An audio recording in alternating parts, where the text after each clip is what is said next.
बहुत से लोगों को ये मालूम होगा कि लिस्बन के अर्थक्वेक के बारे में या पोम्पेई के बारे में, जिन्हें काफ़ी ग्रेट डिज़ास्टर माना जाता है। पर क्या आप लोग को 1000 साल पहले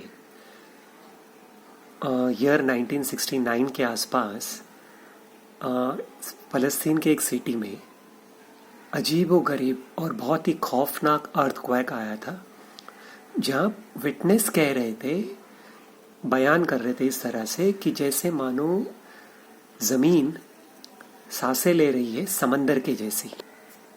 अब इसका हिस्टोरिकल बैकग्राउंड हम लोग देखेंगे। और वो जो शहर था उसका नाम था रमला। इसको जो बसाया था उमैयद्स ने और बाद में कंट्रोल किया अब्बासिद और फातिमिद्स ने। और ये शहर ज़्यादातर के तिजारत होती थी, बिजनेस होता था, की ट्रेड रूट्स था इजिप्ट और सीरिया के बीच में। और यहाँ बसने वाले काफ़ी अमीर शहर और ग्रोइंग सिटी था। मगर 1969 में ये पूरी हिस्ट्री चेंज हो गई। अब हुआ क्या? 1969 में कुछ जो इतिहासकार है या बाकी लोग जो है उनका मानना कि इतना बड़ा अर्थक्वेक आया कि पूरे रीजन को हिला दिया, पूरा तहस नहस कर दिया। और रामला उस सब में ज़्यादा जिसमें मतलब तबाही हुई, जहाँ पे बिल्डिंगे घरे नीचे गिर गए, दफन हो गए, इबादत गाह भी। और यहाँ पे कहा जाता है कि लाखों लोग मर गए उसी वक्त। और यहाँ की एक अजीबोगरीब बात यह है कि जो बचे थे, जो बच गए इसमें, वो लोग क्या बता रहे कि जो ज़मीन जो है वो जिस तरह से समंदर में लहरें आती है उस तरह से वो मूव कर रही थी, यानी इधर उधर घूम रही थी ज़मीन, जैसे मानो एक समंदर हो, ओशियन हो। और लोग कह रहे थे कि ज़मीन पूरी खुल गई और उन लोग ने पूरा नेबरहुड ने पूरे आसपास के इलाकों को निगल लिया और बाद में फिर ज़मीन बंद गई। अब इसके बारे में काफ़ी मिस्ट्री है, इंटरप्रिटेशंस है लोगों के।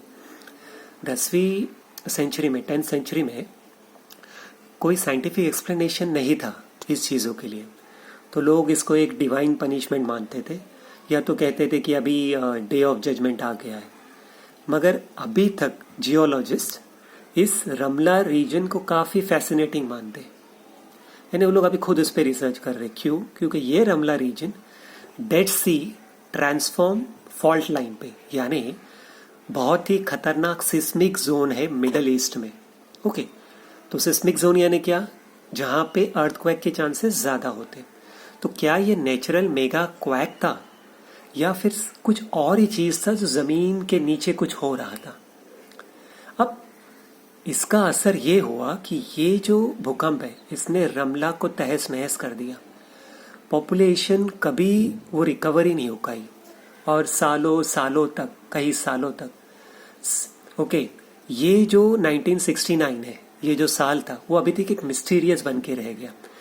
ये एक रिमाइंडर है हमारे लिए कि किस तरह से ह्यूमन सिविलाइजेशन हो सकता है, उसका क्या बोलते हैं, उस पर असर हो सकता है अगर नेचर ने अगर उनके खिलाफ जाना शुरू कर दिया। ओके, तो आप लोग क्या सोचते हो, ये हमें बताइए। क्या 1969 रमला का अर्थक्वेक एक नेचुरल डिजास्टर था, अर्थक्वेक था? और क्या ये डिवाइन वार्निंग थी, जैसे कि बहुत से लोग यकीन मानते हैं आज तक? सो आपके ख्याल कमेंट्स में मुझे दीजिए। और अगर ऐसी मिस्टीरियस ट्रू स्टोरी हिस्ट्री से आपको पसंद है तो लाइक करना ना भूलिए और सब्सक्राइब करना ना भूलिए जी, ताकि आपको इसका अपडेट मिलता रहे।